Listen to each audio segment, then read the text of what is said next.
You know that gym package you signed up for? The one that maybe came with a nutrition plan? Well, it seems pretty simple, but a recent court case in Europe turned that exact business model into a huge legal headache. Okay, let's dive into this really fascinating tax question because it has some massive implications for the entire wellness industry. I know, it sounds a little strange, doesn't it? But this is the exact question that went all the way to the highest court in the European Union.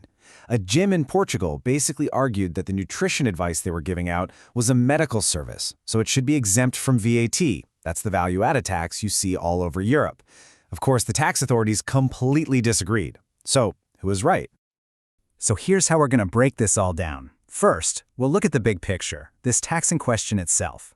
Then, we'll zoom in on the specific case, a gym called Frenetikexito. From there, we'll explore what the EU law actually says about a medical care exemption, and then break down the tests the court used. And finally, we'll talk about why this ruling is a really big deal for any business that bundles its services.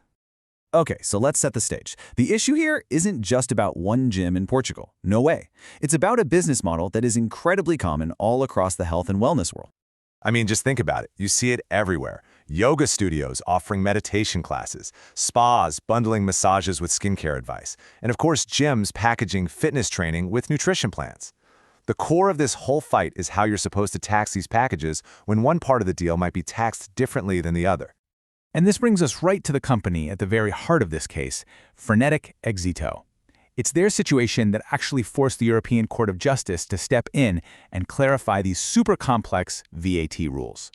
So, Frenetikexito ran sports facilities and offered all kinds of programs. Some were just for fitness, but others came with nutrition monitoring services from a qualified, certified nutritionist who was right there on site. And here's the key part. The company decided this nutrition service was medical care, so they didn't charge any VAT on it. And right there, that's the central conflict. On one side, you've got Frenetikexito arguing, hey, this nutrition advice is a separate thing, it's medical, and it qualifies for a tax exemption. But on the other side, the Portuguese Tax Authority said, hold on, that nutrition plan isn't the main event. It's just an add-on to make the gym package more attractive, so it should be taxed just like the fitness service. Now, this wasn't just some academic debate. The tax authority hit Frenetikexito with a bill for over 13,000 euros in additional taxes. All of a sudden, the difference between medical care and a gym add-on became a very real and very expensive problem. So, to really understand the gym's argument, we've got to look at the specific EU law they were banking on. This is where it gets really interesting. This right here is the key phrase from the EU VAT Directive. It creates a tax exemption for the provision of medical care when it's done by recognized professionals. Frenetikexito is convinced that their nutritionist services fit perfectly into that little box. But the real question is, what does medical care actually mean in the eyes of the law? And the key here is that phrase, therapeutic purpose.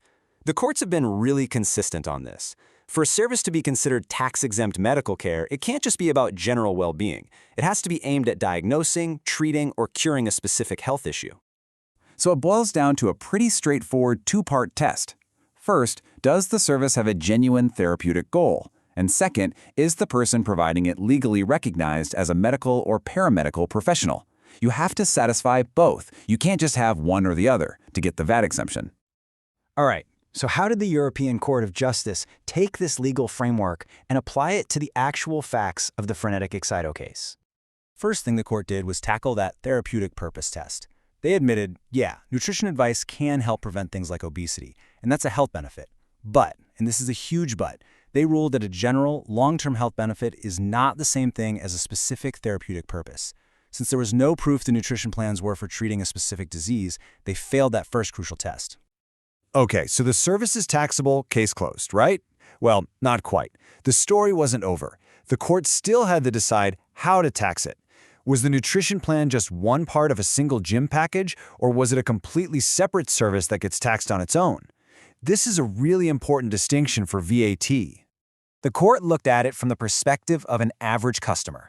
Is this nutrition plan just a way to better enjoy the main fitness service, or does it have its own separate purpose? If you can't really split them apart without it feeling artificial, it's a single supply. But if they can stand on their own, they're independent. And the court's thinking gets crystal clear when you see what they looked at. Could you buy the nutrition service by itself? Yes. Was it invoiced separately? Yes. Did it have its own purpose besides just fitness? The court thought so. And crucially, was it just a tiny, cheap add-on? Absolutely not. In one instance, it made up 40% of the total fee. That is definitely not marginal. So, based on all that evidence, the court came to a very clear conclusion. The nutrition monitoring was not just some side service for a gym package. It was a distinct, independent service, and because it didn't have a specific therapeutic purpose, it was fully subject to VAT. End of story.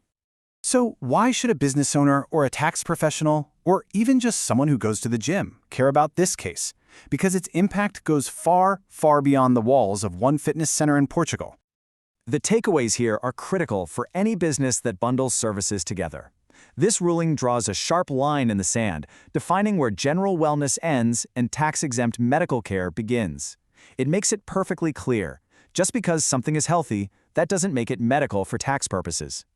How you structure, price, and invoice your services suddenly matters a whole lot more. If things can be bought separately and have their own clear value, they're probably going to be taxed separately. This is a brand new roadmap for assessing your risk. This ruling on nutrition plans really makes you wonder, what's next on the list? Could a spa's wellness coaching, or a hotel's digital detox package, or even educational software that comes bundled with hardware, could they all face a similar tax challenge? This case has definitely set a precedent, and that line between a single package and a bundle of separate services is now much, much sharper.